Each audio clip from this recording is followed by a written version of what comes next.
Hello my dear friends, कैसे हैं आप लोग। उम्मीद करती हूँ आप सब अच्छे होंगे।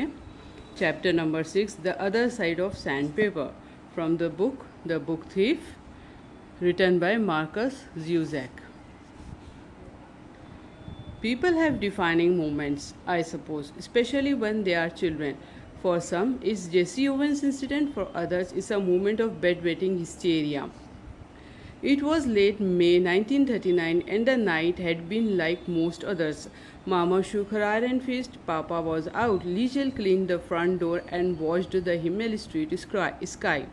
Earlier there had been a parade. The brown-shirted extremist members of the NSDAP, otherwise known as the Nazi Party, had marched down Munich Street, their banners worn proudly, their faces held high as if on sticks.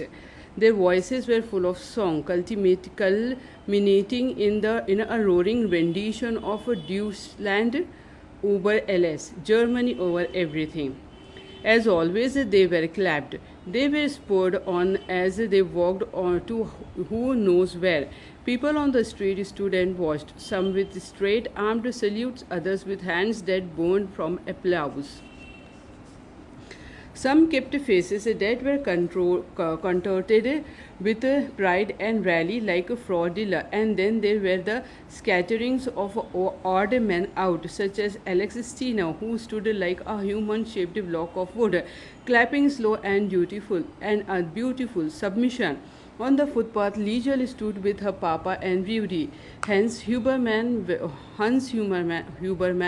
was a wore a face with the shades pulled down.